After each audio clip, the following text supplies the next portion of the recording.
CFL 2025 এর highlights east Bengal বনাম Kalighat sports lovers association. অত্যন্ত গুরুত্বপূর্ণ ম্যাচ ছিল এটি এবং শুরুতেই আক্রমণে গিয়েছিল, কিন্তু দেবজিৎ মজুমদার এগিয়ে এসেছিলেন, বিপদ রুখে দিয়েছেন। তারপরে ইস্ট বেঙ্গলের আক্রমণ শট হয়েছে দূরপাল্লা, এখানে সায়ন ব্যানার্জি খুবই সক্রিয়, শেষ পর্যন্ত কোনো রকমে বল বার করে দিয়েছেন, কিন্তু ওখানে নাজমুল মোল্লা এবার সরাসরি গোলরক্ষকের কাছে। এবার সায়ন থেকে এবার সুযোগ ছিল, কিন্তু আসিক শরীরটাকে ছুঁড়ে দিয়েছিলেন, চমৎকার বল বাড়িয়েছিলেন সায়ন, অল্পের জন্য বল বাইরে। এবার আরেকটি সুযোগ এসেছিল শট, কিন্তু তন্ময়ের শট চলে যায় বাইরে। যেমন নিশ্চিত গোলের সুযোগ পেয়েছিল ইস্ট বেঙ্গল, এক্ষেত্রেও কিন্তু গোলরক্ষক রনি বলকে বার করে দিয়েছেন। এবার পাল্টা আক্রমণে এসেছিল কালীঘাট স্পোর্টস লাভার্স অ্যাসোসিয়েশন।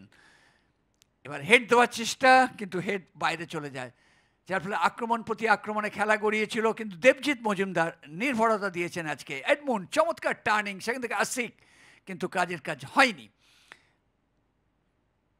প্রথমার্ধের খেলা গোল শূন্য থেকে যায়, তারপর দ্বিতীয়ার্ধে ইস্ট বেঙ্গল অনেক বেশি সক্রিয় হয়ে যায়, গোলে শট নেওয়ার চেষ্টা করেছিলেন, এক্ষেত্রে দুর্দান্ত শট বাইরে চলে যায়। বাঁ দিক থেকে বিক্রম প্রধান বল ভাসিয়েছিলেন, সরাসরি বল চলে যায় রনি দাসের কাছে।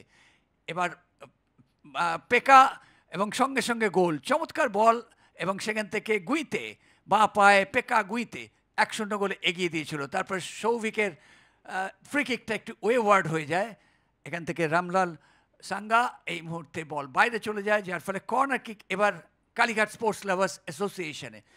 দেবজিৎ মজুমদারের ফিস্ট হ্যান্ডবল হয়ে যায় আনসারির। আবার সায়ন ডান দিক থেকে দুর্দান্ত গতিতে এগিয়ে গিয়েছিলেন, এটা কিন্তু গোল করা উচিত ছিল বিজয় মুর্মু। ডান দিক থেকে আজাদ বলটি বাড়িয়েছেন, দেখুন আজাদ বল বাড়ালেন, কিন্তু বিজয় মুর্মু গোল করতে পারলেন না, তাহলে ইস্টবেঙ্গল অনায়াসেই 2-0 গোলে এগিয়ে যেতে পারত। এবার বিজয় মুর্মু, লক্ষ্য ছিল মোহাম্মদ রসাল। এটাই কিন্তু সেই বিতর্কিত মুহূর্ত যেখানে সুরজ মণ্ডল একক প্রয়াসে 2-3 জনের মধ্যে দিয়ে ঢুকে গিয়েছিলেন। এবার সিংসিট শটটি বাইরে মারলেন, খুব অনুকূল জায়গায় পেয়েছিলেন, কিন্তু শটটি মারলেন বাইরে। সঙ্গে সঙ্গে খেলা শেষ হয়ে যায়, 1-0 করে জিতে যায় ইস্ট বেঙ্গল।